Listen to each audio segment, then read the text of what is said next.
Olá, me chamo Amanda, sou de Fortaleza, no Brasil, e eu vou apresentar sobre o desenvolvimento de um plano de execução BIM para a contratação de obras públicas. Vou começar falando um pouco sobre o BIM no Brasil. Atualmente, teve alguns esforços de normatização, especialmente tradução e adaptação de algumas normas internacionais, como a ISO 19650, e também os BIM, eles são muito utilizados no setor privado.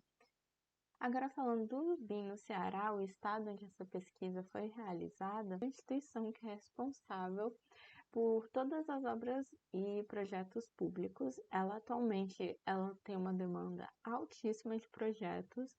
Além disso, ela possui um fluxo de trabalho e um método de contratação que não valoriza o emprego do BIM, por mais que o BIM esteja muito crescente no mercado cearense.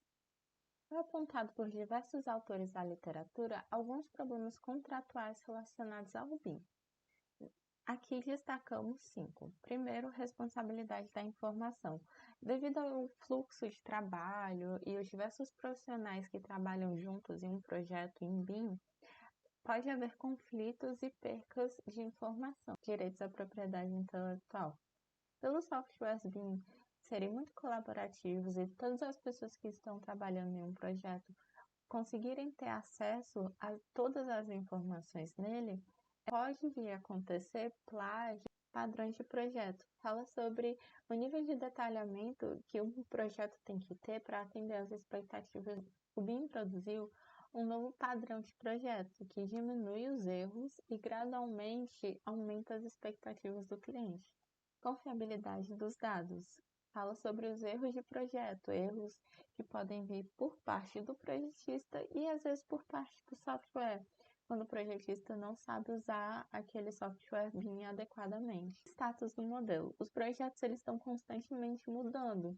Então, é importante que haja uma constante atualização desses projetos juntos para ter certeza que não está havendo nenhuma interferência. Tendo isso em vista, o principal objetivo dessa pesquisa é a implementação de BIM nessa instituição pública responsável pelos projetos públicos no Ceará. A intenção é melhorar a qualidade do projeto, o gerenciamento das informações e, para isso, é necessária a adoção das tecnologias, processos e políticas do BIM, culminando na criação de um plano de execução BIM. E o que é um plano de execução BIM? Ele vai descrever como implementar o BIM em um projeto específico. A metodologia utilizada para essa pesquisa foi a Design Science Research.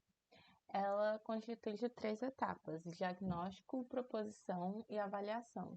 No diagnóstico, a compreensão de todo o estado atual da instituição, os processos de trabalho, há um estudo sobre a literatura que envolve um plano de execução BIM e estudo de ferramentas que podem auxiliar nesse processo.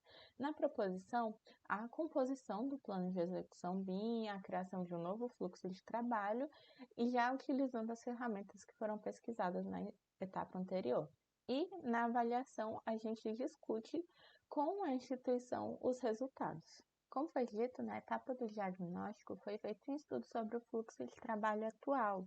E como se pode ver, ele é muito linear, onde os projetos eles só acontecem depois que o outro foi feito, o que não dá uma margem para ajustes no projeto. O fluxo de trabalho proposto, ele já é mais um fluxo colaborativo, onde a verificação acontece durante o processo de projeto de todos esses projetos da arquitetura, da engenharia, o que faz com que seja um processo mais dinâmico, as interferências sejam vistas durante o projeto.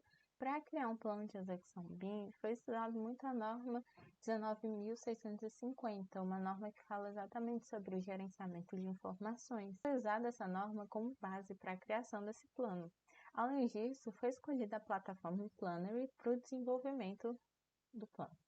Além disso, o plano de execução BIM exige algumas especificações para o setor público, tendo em vista que as obras de infraestrutura que ele realiza são de uma amplitude muito maior do que a do setor privado. É necessário todas as informações sobre o ciclo de vida daquela edificação, tendo em vista que o setor público vai tomar conta, vai fazer a manutenção naquele prédio, naquela construção. A construção desse plano de execução BIM foi feita no Planner e dividida em 2 partes, o plano e o escopo.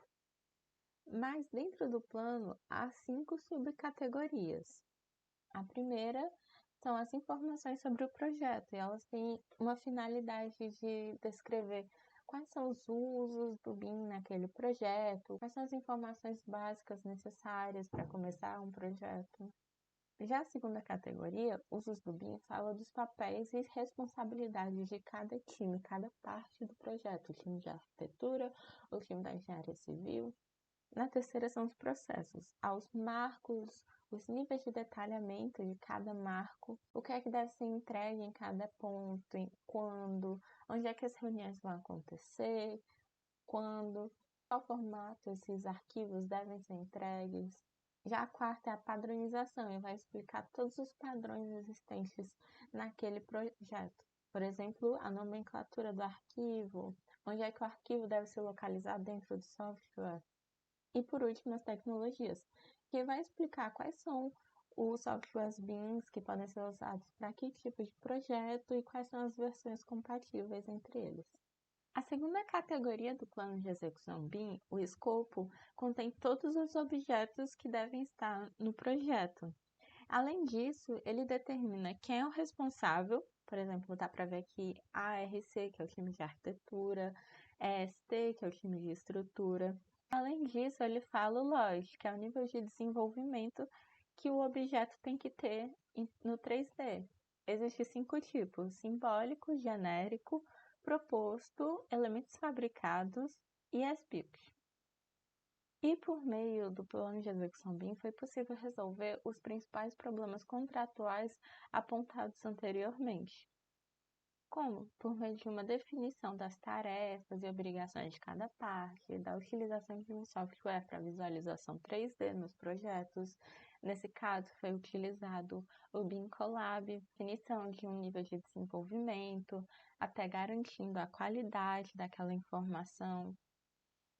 E a definição de quando, quantas vezes o arquivo 3D vai ser atualizado. E como já foi dito na terceira etapa da metodologia, foi feita uma discussão dos resultados com o time da instituição e foi possível apontar que houve um fluxo de trabalho mais otimizado, padronização das informações, garantindo uma qualidade. Além disso, houve um melhor emprego dos recursos públicos, uma redução dos erros contratuais que aconteciam com muita frequência e, além disso, encorajamento a longo prazo da adoção do BIM em diversos setores. E para finalizar, gostaria de agradecer à FUNCAP, uma fundação cearense de amparo à pesquisa científica e à tecnologia, por ter financiado essa bolsa de pesquisa. Muito obrigada.